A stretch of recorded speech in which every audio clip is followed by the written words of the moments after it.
Hello everyone, it is Erin Photo here, and today we are talking planner fails.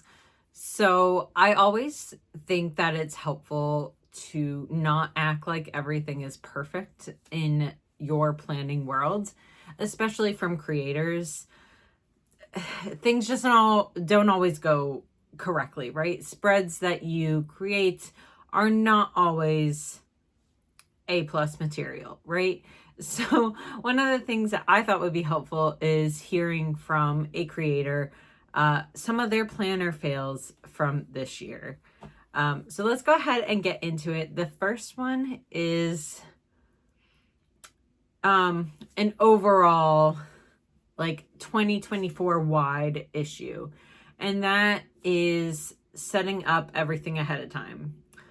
I look back on this and think that was the right choice for me. However, I think the execution maybe not so great. Having things set up where like the month is pre-portioned out. You can kind of see my tabs here, right? Where everything is kind of pre-portioned out. That I think worked really, really well. However, I also set up my monthly pages when I was setting up each month. And for me, one of the things that I adore about bullet journaling, and I've talked about this so many times, is the versatility of it, being able to adapt from one month to the other. For example, at no point while I was setting up last year did I know I was going to be pregnant. Like, yes, we were trying to get pregnant, but at no point was I like, oh yeah, we'll probably get pregnant in this year, because we had already gone through an entire year of trying at that point, and were unsuccessful. So I didn't set up any spreads that would be helpful for me when it came to pregnancy. And I was because everything was pre-portioned out, I set up just enough monthly pages. So I would have loved to have some spreads related to my pregnancy, related to the fact that I have gestational diabetes. I would have loved to set up some spreads related to that. I didn't, because at that point I did not know. So one of the things that I think is helpful and that I am doing in 2025 is having those pre-portioned pages, but only setting up my like go-to spreads: a cover page, a habit tracker, an exercise log. Pretty much that is what I do on a monthly basis. And then from there, I will add some more pages. So I will set up my spread. However, I'm not setting up every single monthly page, if that makes sense. So that is my plan for 2025. And one of my fails from 2024. Number 2 is of a similar vein, and that is setting up a reading spread for every single month. I can't even tell you the last time I read a book. I'm going to be honest, it's been months. I have had difficulty. I'm a bit overwhelmed, let's just be honest, between trying to get the garage up. Things keep happening with the house for some unknown reason. I guess it's the joy of being a homeowner, is that there's always something going wrong in the house. Of course, the pregnancy, of course, the gestational diabetes, of course, everything else that's just going on. It has been difficult, to say the least, to even find time to breathe. So I have been overwhelmed, and it is not helpful. I mean, it would probably be helpful to sit down for an hour and read, but that's not what I've been doing. If I've been doing anything, I've been listening to audiobooks, but I don't even walk the dogs on my own anymore, so I'm not even listening to audiobooks anymore. I was really doing that when I was walking the dogs on my own, but it is no longer safe for me to do that. So and we use that walking time as a family. My husband and I talk a lot. So I don't want to interrupt that family time. One of the biggest things for me in 2024 was reconnecting with my family, finding clarity in our family life, and what I want in this life. That was my word of the year, was clarity. So, and that's why I took a step back from social media, all that kind of stuff. So long story short, reading spreads, nuh-uh. I probably will never do it again. If I'm going to do anything, I would probably mark it on my daily log that I read. I don't think I will be adding it to habit trackers. I don't think I will be adding it to spreads. I mean, to be honest, coming up, the most books I'm going to read are newborn books. So we're not really going to be reading much elevated type of stuff, except the third book of Fourth Wing series that is coming out in January. I already pre-ordered it. I'm already ready. So we will do that. So number 3 is in my financial planner. So when I had set up my financial planner, and I will go ahead and link the video that I did for that, I set up monthly pages, dashboards, all this kind of stuff. And then I also set up weekly pages.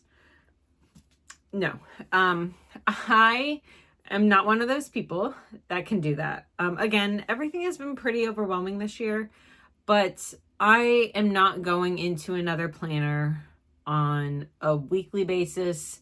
I can go into another planner on a monthly basis, basically. And that's pretty much it. So when I set up my financial planner and I set up all those other spreads, I was like, oh, I'm going to do such detailed work for my finances. Absolutely not. It didn't work for me. So basically the only thing that I've been doing is at the end of the month, I go into my bank account, I look at our in, I look at our out, and that's it. If like there's some big disparity on our budgeting, and this year has been pretty hard because we have spent a lot of our savings, 1 on the garage, 2, we just got a new car. Like my husband had surgery. We are obviously having a baby, so that is going to be very difficult financially. So we have been, the term I like to call is bleeding money, but that is why we have a savings. So we are doing a lot of things, but the savings was there for us to do those things. And it was really pretty much everything that we did was very necessary. So like it's a lot of money, but it's one that we felt was an investment. 1, my husband is a personal trainer and he's going to be taking clients out of the garage. And 2, we only have a 2-bedroom house. So something had to give when it came to having a nursery, because originally the plan was for my office to switch, where it was half my office, half nursery. But honestly, we just wouldn't have had enough space either way. So we made the investment in the garage, knowing that he can take clients out of there now. So that will help boost his business, and we get a nursery out of the situation. So that ended up working out. In the future, we want to make more investments like that. But at the end of the day, when we were doing our financial looks, it was like, okay, we're bleeding money, but it's all coming from savings. It's all money that we had. It's just the in and the out don't quite measure up. But again, it's like, that's why you have a savings, is either we were saving it originally for a new house. The market is awful. So we're staying in this house, and that's why we made the investment. So that's one of the things that, like, you have to start getting a realistic look when you're doing your financial planning. So really, I just looked at the in, the out, and if there was a large disparity, I would say why, and then that it came from our savings, right? So that was the plan there. So doing any sort of things on weeks, no, it wasn't it for me. Looking at every single line of our credit card, nah, didn't do that either. I really just looked at the end of the month in and out, and that ended up working really well. So I'm going to continue my financial planner in 2025. However, with the mindset, hey, I'm not adding all this fluff, right? It's going to be in and out, because that's all I could handle in 2024. And with a newborn in 2025, I don't think I can handle even more than that. So that is the plan there. So that was number 3. Number 4, is controversial even to myself, but it's the use of the washi tape. I didn't even, I barely made a dent in the washi tape trying to do these washi tape themes. And that was the whole point of doing the washi tape things, is to try to get rid of my washi tape collection.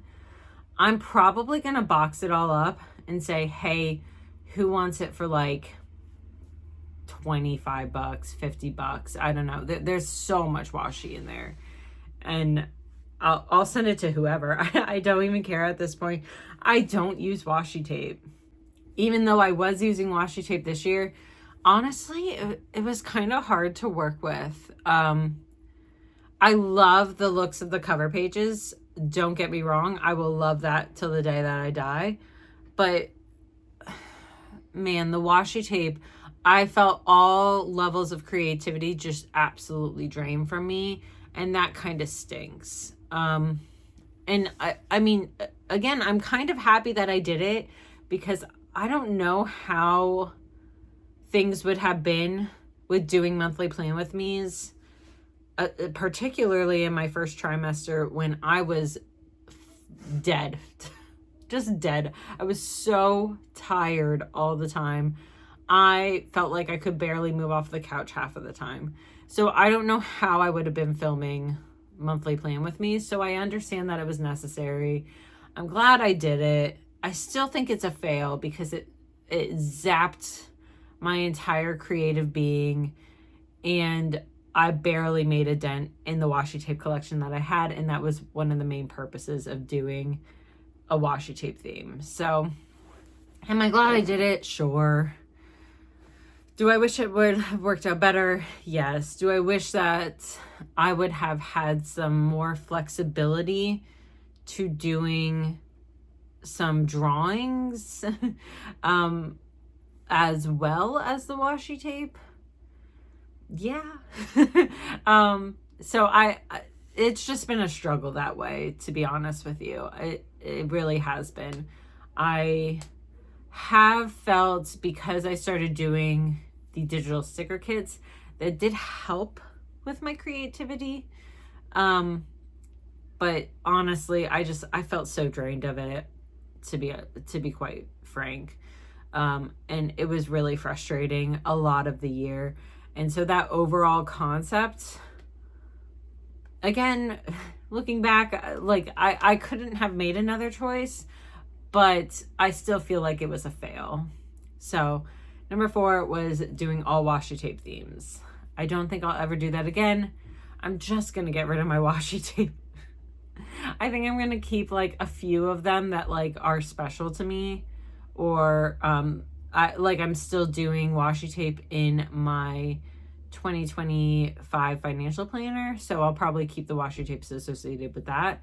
But other than that, I'm gonna box them all up and say, just take them. It's just,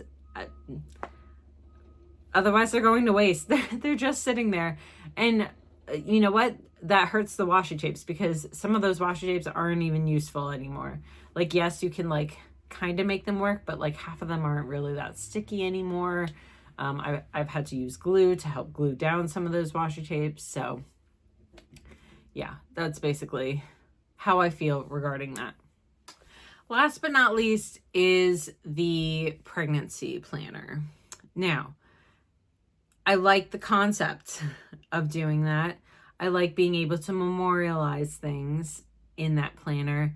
However, it was such a small amount of stuff that I wanted to memory keep.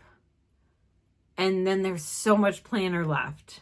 So I don't know what I'm going to do with that planner. I mentioned this, I think, in a different video, that I I'm not going to use that for his baby book because his nursery is all themed around mountains and woodlands and bears.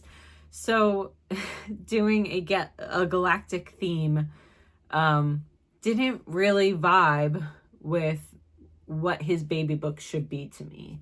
So like I use so few pages. And I think during this whole series, I am planning on showing that at some point, but there are so many things that I didn't fill out until the very end. So I don't know. I would chalk that up to a fail, is that there's so few pages used. I don't want to add anything else to those pages because the book is special because it's memory keeping. But then I'm like, well, what else would I add there?